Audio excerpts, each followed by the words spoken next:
Good morning, everyone. Today is Friday, February 24th. We are episode 10 of AM Chatter. Good morning, boys. I welcome to you Anthony LaPera and Tom Burko. How's everyone doing today? Excellent, sir. Good. I am, as you can tell, I am offset. I got the sun coming up behind me here in our southern expansion.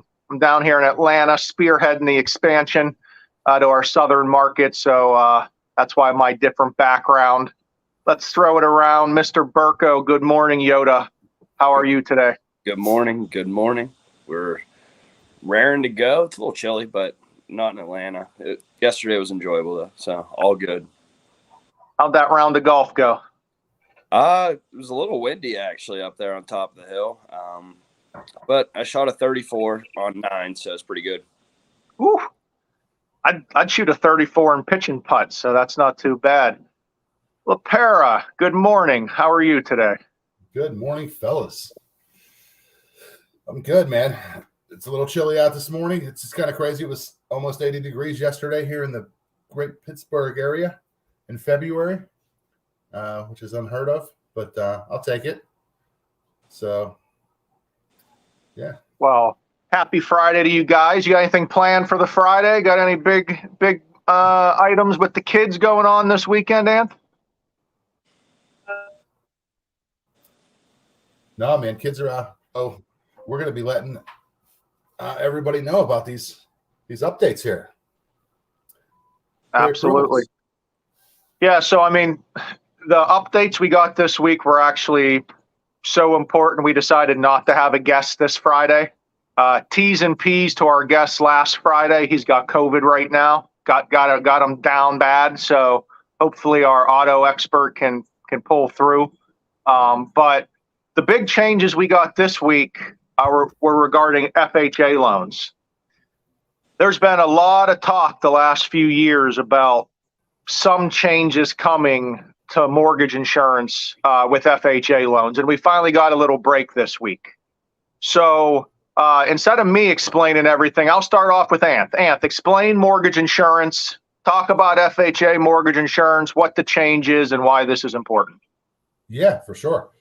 So mortgage insurance in general is risk-based insurance for the lender in case there would be a default, a portion thereof of that loan is insured.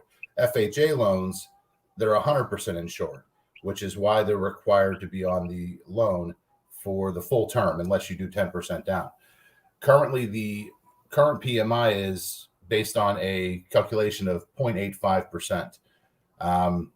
It's actually dropping to 0.55% with the minimum down payment. If somebody's doing 10% or more, then 5% or more, then it's going to drop to 0.50, which is really going to help clients lower their monthly payments.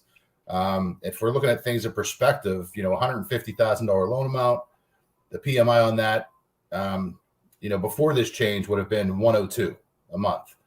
The amount after the change is going to be $66 a month. It is. There it is. We had the phone again in this episode. No big deal. We're had to looking call at that about $36, which is going to have clients better afford that mortgage in that scenario. So it's a great update. I mean, it's a long time coming, and I'm glad they made the change, and buyers are going to reap the benefits of a lower payment option. Tommy, so right now, a lot of buyers still going conventional. Hopefully this brings more buyers, some more buying power to bring to houses. Let's talk about a little bit. Agents will not go with FHA loans over conventional right now, it seems like, because of the appraisal process.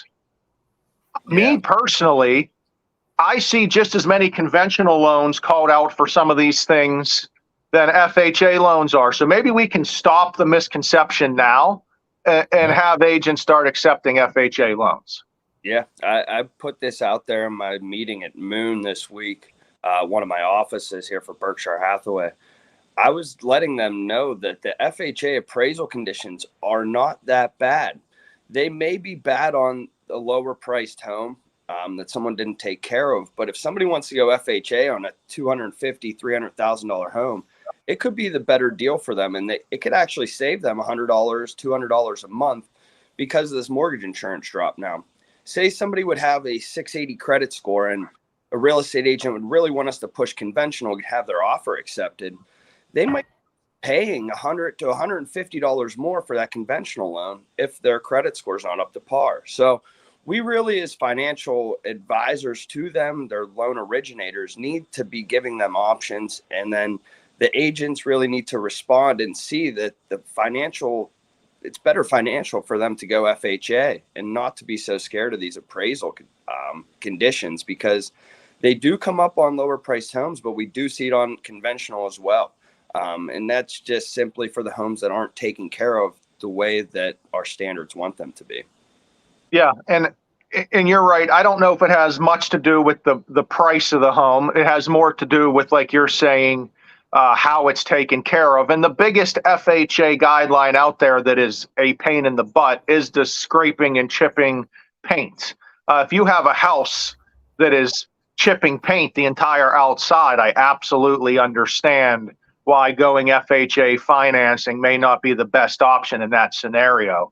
But you are exactly right. Mortgage insurance is on pretty much every mortgage out there if you put less than 20% down. FHA's mortgage insurance is set no matter what a credit score is, and now it's lowering.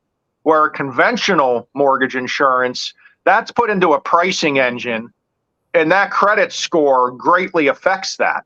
And that is something that if you're not in the mortgage industry, you're not really looking at. But if that mortgage insurance is $100 more a month conventional over FHA, absolutely it can be more beneficial for the buyer to go FHA over to conventional. And we just got to work all together to get that offer accepted.